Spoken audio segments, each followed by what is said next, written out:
critics have questioned the timing of various measures related to the country's electricity crisis ahead of the elections next year. South Africans have been given a reprieve from the rolling power cuts in recent days, while a new CEO for Eskom has also been announced. Government also last week revealed that it will launch a bidding process for the 2,500 megawatts of nuclear power that it intends to procure. Let's take this further now with energy expert Chris Yelland. Chris, a very good evening to you. Welcome back to News at Prime. So are people right to be suspicious of the timing of the apparent progress in shoring up the response to the electricity crisis? Well, it's all come in the last working week of the year, that is last week. A whole series of procurement decisions announced, including, as you had said, the 2,500 megawatts of new nuclear power, something like 2,000 megawatts of gas to power, something like 5,000 megawatts of wind and solar PV, and about 500 megawatts of battery energy storage. I think the forthcoming election is putting immense pressure on the DMRE and the minister to demonstrate that they are actually doing something. Look, they have been doing something, but it's been behind the scenes, and it's only come to light, over the last week. And this week, IPP office is on holiday. But if indeed any of this is linked to political maneuvering on behalf of the ANC-led government ahead of the elections next year, what difference would it make? Because ultimately it is a promise that the government had made, and it's only right that they keep the promise to bring an end to the rolling power cuts, no? What we're seeing is just the optics. Of course, to bring these projects to fruition, I mean, in the case of new nuclear power, will take at least 15 years, 13 to 15 years. To bring 5,000 megawatts of new renewable energy onto the grid, might take 3 years. To bring 2,000 megawatts of gas to power to the grid could take 5 years. So nothing that has been announced is going to impact on load shedding by the end of this year or even by the date of the election. For those other initiatives are needed. But it does signal, and the optics would indicate, that government has finally woken up and actually announced these procurement processes. And I think it's just trying to show the electorate that they actually are doing something.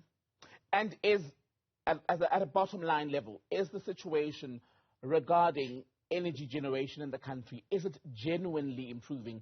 I mean, at the weekend we got the announcement that there'd be no load shedding. It was suspended indefinitely. Is that a result of a more tangible improvement or a result of the fact that much of industry shut down last week for the Christmas break? A little bit of both. There has definitely been a steady improvement since the beginning of this year. If you look at the Eskom energy availability factor, it is different from what it was last year. But I must stress that the average energy availability for the year to date, that's this year, is still significantly lower than the energy availability factor for the whole of last year. But over the course of this year, from a very low beginning and very high load shedding at the beginning of the year, it has steadily and slowly increased to the extent where the end of the year is higher than the beginning of last year. Now, normally, the end of the year is the same or somewhat lower than the beginning of the previous year. So there has definitely been an improvement, no question about that. The complete lack of load shedding right now, I think, is a combination of both. Demand is low, and supply is increased. And the combination means that the gap between supply and demand has been closed, at least for the time being.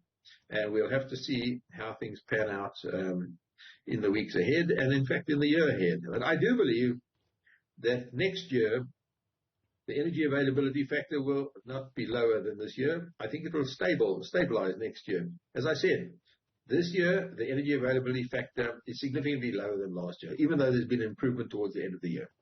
And next year, I expect it to stabilize and then slowly start to increase in subsequent years. We're not out of the woods yet. There's still a lot to be done. But we are going to go through, I think, patches of intermittent load shedding and absence of load shedding. And the issue of grid capacity, then, there has been a bit of debate around whether it is important at this point to procure more energy or shore up capacity. So make sure that there's enough space on the grid to plug in. Which should come first? Is that even a fair debate at a technical level? It is. I mean, the grid constraints in certain areas of South Africa, most particularly the Western Cape, the Northern Cape, and the Eastern Cape, have constrained a number of new renewable energy wind and solar PV projects as a result of congestion, grid congestion in these areas, because they are the best areas for wind and solar PV.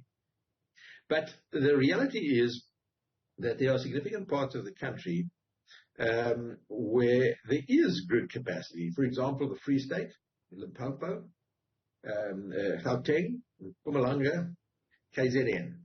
There's significant grid capacity available, and the incentives need to be put in place to the developers to develop projects in these areas where there is grid capacity available.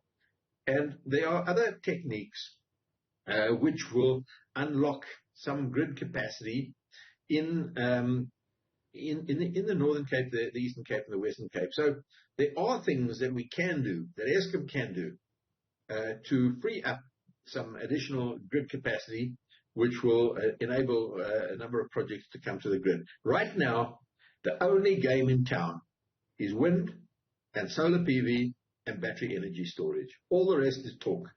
But certainly wind, solar, and battery storage projects are being brought to the grid as we speak. Chris Yelland, good to talk to you. Thank you so much for your time tonight.